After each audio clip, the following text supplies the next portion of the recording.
Power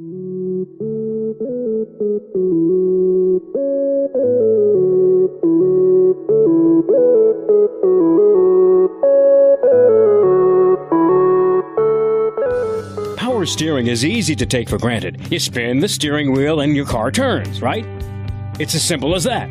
But behind the scenes, your power steering is making it easy. Think of it this way. You've got something to lift that's really heavy, maybe too heavy to lift on your own. But strap on your robo-arm, and bam, you're Schwarzenegger. Power steering is like that. Without it, it's really hard to turn your steering wheel. Not impossible, but really hard. Your power steering system assists your efforts, making steering easy and safe. Now, the vast majority of vehicles on the road have hydraulic power steering systems, which means that pressurized fluid is used to help you do the work of steering.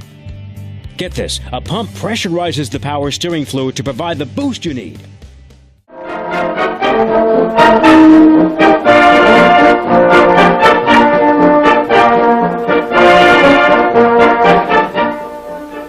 Steering a heavy vehicle by manual effort only emphasized the need for a steering assist.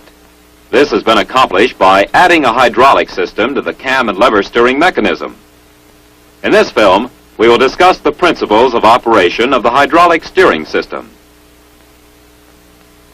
To obtain the assist, a hydraulic system has been added to the cam and lever mechanism. The hydraulic steering system is made up of 5 major components: the reservoir, pump, relief valve, control valve, and power cylinder. These components operate on the principle of pressure differential. Pressure differential is illustrated by this section of pipe. In the pipe is a movable block. The arrows on either side of the block represent equalized pressure.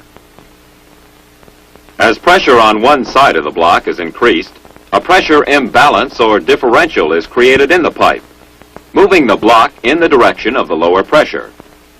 The moment the pressure on the opposite side of the block is increased to equalize the pushing force, the motion of the block is stopped.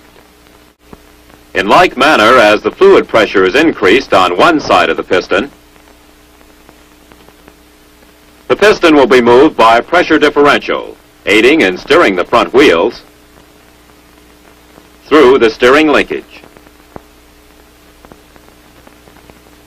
To aid in illustrating the internal function of the hydraulic system, a schematic diagram will be used. The steering linkage from the Pitman arm lever to the front wheels will not be shown. Let us view the 5 major components of the hydraulic system as they operate progressively to deliver the steering assist. The reservoir supplies fluid. The pump, driven by the engine, delivers the fluid under pressure to the relief valve and control valve. The control valve, actuated by the steering shaft, directs the fluid to the power cylinder.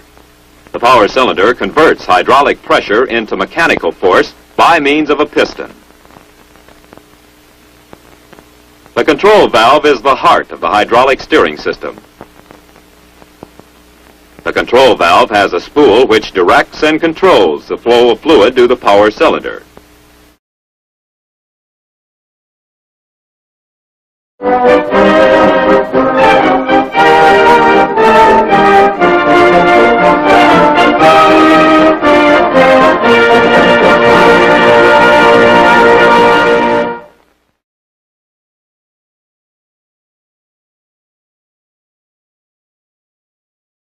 The most widely used hydraulic shock absorber is the direct-acting telescopic type. It can be fitted as a self-contained unit or combined with a suspension strut. The strut type uses the same principle of operation, but it is considerably larger. The hydraulic shock absorber provides its dampening action by transferring oil under pressure through valves which restrict the oil flow. The twin tube type is the most common. The outer tube is normally attached to the suspension member at its base, and the inner tube provides a working cylinder for a piston which is attached to a piston rod. The piston rod is connected to the frame at its outer end, and a bearing at the top of the outer tube keeps the rod in alignment as it moves in and out of the shock absorber with suspension action. A seal above the bearing prevents oil leakage and keeps out dirt and moisture. A shroud protects the rod from damage. During bumps or compression, the rod and its piston move into the shock absorber. In rebound or extension, the rod and piston move out of the shock absorber. For dampening to be effective, resistance is needed in both directions. This is provided by the oil and by disc valves attached to the piston and the base of the inner tube. Oil fills the inner tube and surrounds its outer surface to a level which allows a free space or reservoir to exist above it, between the inner and outer tubes. On bump or compression, the piston and rod move downwards in the cylinder, resulting in a small pressure drop in the chamber labeled A above the piston. At the same time, the volume of the chamber labeled B below the piston is reduced, causing a high fluid pressure. This unseats the piston intake valve, and fluid flows up through the outer passages in the piston and into chamber A. But the piston rod is also now entering A and displacing a quantity of fluid equal to its volume, so all of the oil in B cannot flow into A. The displaced fluid is forced down through a base valve and out into the reservoir labeled C. In the rebound or extension phase, the piston and rod move upwards and the volume of chamber A is reduced. Chamber A becomes a high-pressure area, and fluid flows through the extension valve in the piston into chamber B. However, the withdrawal of the piston from B greatly increases its volume, and fluid flow from A is insufficient to fill the space. Pressure in B falls below that of the reservoir, causing the base intake valve to be unseated. Fluid flows from the reservoir into chamber B, keeping the inner tube full. The valve provides control over the amount of force required to pass fluid through them at any given piston velocity. They can be made to open in stages, according to fluid pressure.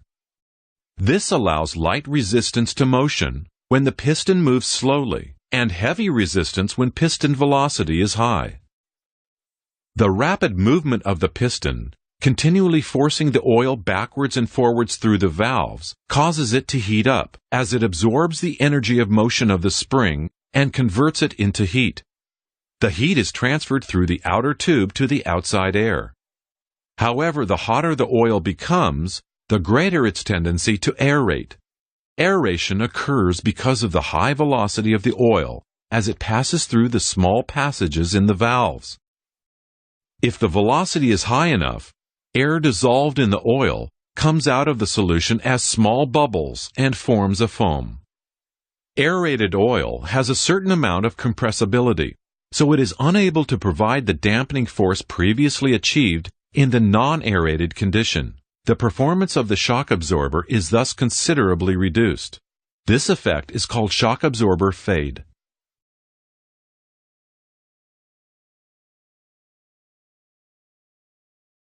The theory of hydraulics is this. Force that is applied at one point is transmitted to another point using an incompressible fluid. In other words, hydraulics is used to increase force and torque. In the case of brakes, this increased force is used to apply friction to the rotors and drums to slow the vehicle. Here's how hydraulics work in the car's braking system. When the pedal is pressed, leverage multiplies the force applied from the pedal to a vacuum booster. The booster multiplies the force again and actuates two pistons inside the master cylinder. As the pistons are pushed forward, piston seals operate against a smooth bore to generate hydraulic pressure. This rise in hydraulic pressure is transferred through steel lines and brake hoses to the four wheels. We said inside the master cylinder there are two pistons. Simply put, the primary piston serves the front two wheels, and the secondary piston works the back two wheels. The master cylinder was designed this way for safety reasons. If one of the piston seals develops a leak and fails to generate enough pressure, the other piston supplying hydraulic pressure to its two wheels will be able to stop the car, provided there's no leak there, too. It's this pressure that activates the wheel cylinders and/or disc brake calipers at each of the four wheels to initiate the braking process. The neat thing about hydraulic systems is that the steel piping and brake hose that connects the master cylinder to either the wheel cylinders or calipers can be of any length and shape, since the same amount of force generated at the origin arrives at the destination. As we were talking about hydraulics, incompressible fluid is the agent that transfers power generated from the master cylinder to the four wheels. Brake fluid is usually a glycol-based formulation, which is a similar base formulation to antifreeze. The fluid is also used to lubricate components and needs to withstand cold temperatures so it won't thicken and hot temperatures so it won't boil. If temperatures do rise enough to bring the brake fluid to a boil, it results in a spongy pedal.